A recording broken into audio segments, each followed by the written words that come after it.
قال لك الجيش الجزائري يخدم السلاح. اروح تضحك عليه مضحك. اروح تضحك عليه مضحك. الجيش الجزائري يخدم سلاح دين الرب. يما شبع عليكم ضحك. لعنة الله عليكم يا الحمر. ألا لعنة الله على الزمل. هو كما قلت لكم فهموا الخطاب بهذا الشكل، فهم بدائي، فهم متخلف، مو فهم سياسي ولا فهم دبلوماسي ولا فهم ناس عايشين في 2023 ولا فهم إنسان في يده هاتف ذكي وهو في منتهى الغباء. لا، هم فهموه هكذا، يرونه هكذا، أنه والله الملك هذا محمد السادس ملك المغرب كل سنة يطلع يترجانا، كل سنة يطلع يتذلل إلينا ويتوسل إلينا، بل قالوا أنه ذهب إلى وساطات في العالم وأرسل بوريطة وأرسل ما أدري من وعزيز أخنوش وقال لهم شوفوا لنا حل الحدود ضروري تفتح، احنا بحاجة الحدود ولازم الحدود. الآن أنت يا أخي التبوني الذي العقل عندك اليوم، تعال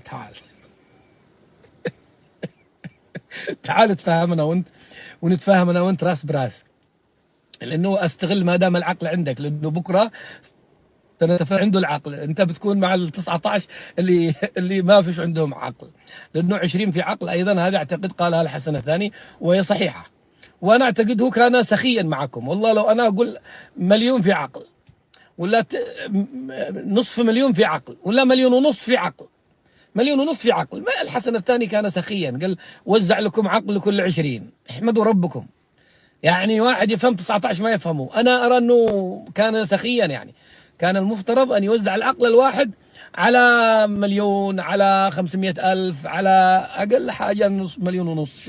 اذا تعال يا اخي، انت صاحبنا التبوني اللي انت تقول هذا الكلام، تعال نتفاهم انا وانت، خلي المغاربه على جنب، خلي الاخوه المغاربه، تكلم مع واحد يمني.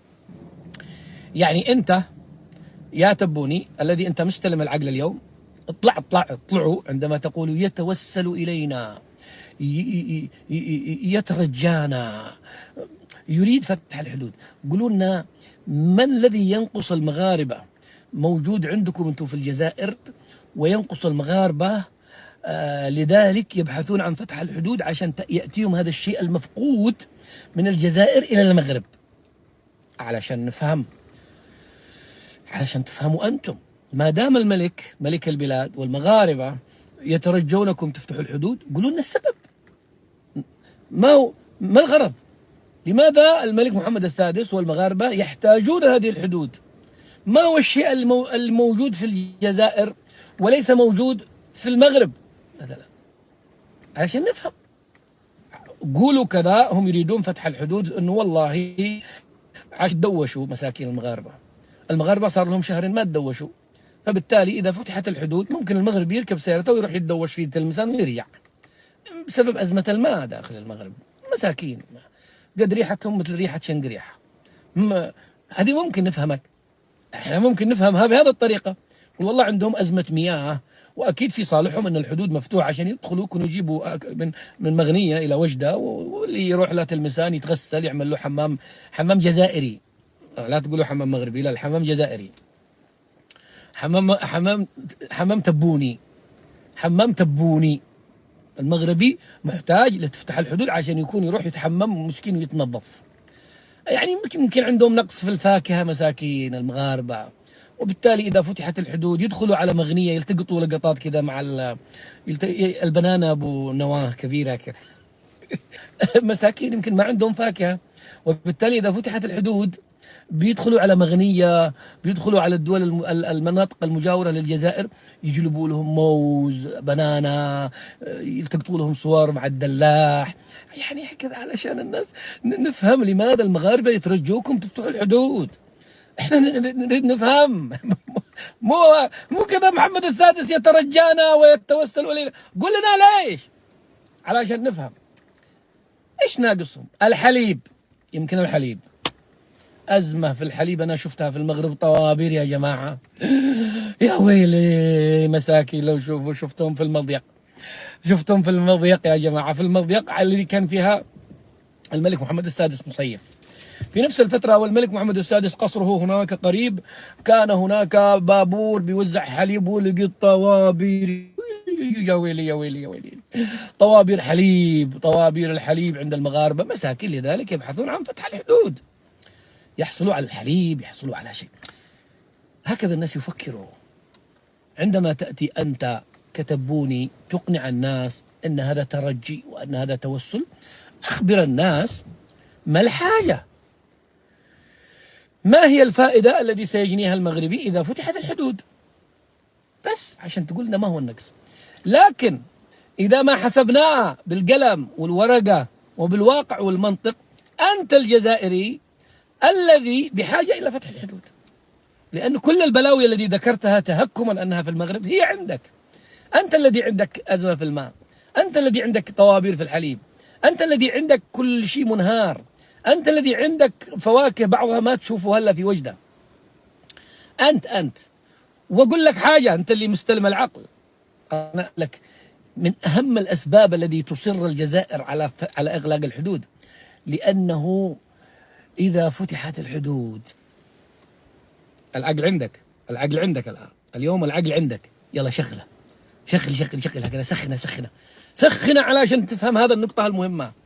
لو أن الحدود مفتوحة بين البلدين، وهذا أحد الأسباب الرئيسية لإغلاق الحدود، وإصرار تبون على أن يقطع كل حدود تربط البلدين، سبب جوهري، سبب رئيسي، سبب مهم جدا جدا، وهو أنه يعزلكم أنتم كجزائريين عن المغرب حتى لا تقارنوا فتظهر سوءة تبون وغازكم وأين الغاز.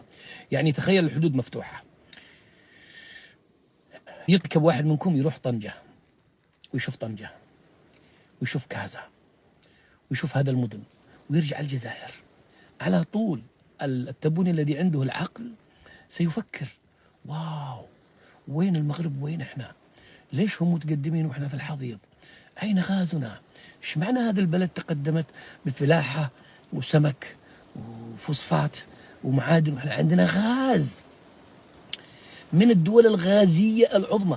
ويبدأ العقل التبوني يمكن يوزع، بدل ما كان عقل في 20 يصبح عقل في 10، ويبدأ هذا واحد في 10 يفهموا أنه والله إذا نحن نحكم بحكومة فاشلة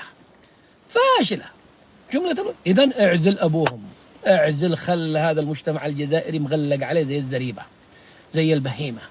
هذه واحدة من الأسباب التي يصر تبون على إغلاق الحدود، لأنه ستظهر سوءته عندما أنتم تشوفوا البنية التحتية التي وجدت فقط في السنوات الأخيرة، فقط من عهد بوتفليقة مثلا وتبون إلى اليوم في المغرب، ستصدموا، ستحتقروا أنفسكم، أنتم ستتمنوا أن الله خلقكم مغاربة.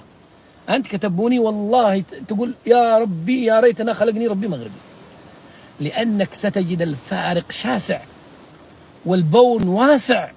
أنا لا نقول أنه فاتكم القطار المغربي، لا القطار المغربي دهسكم طلع من فوقكم ومشى.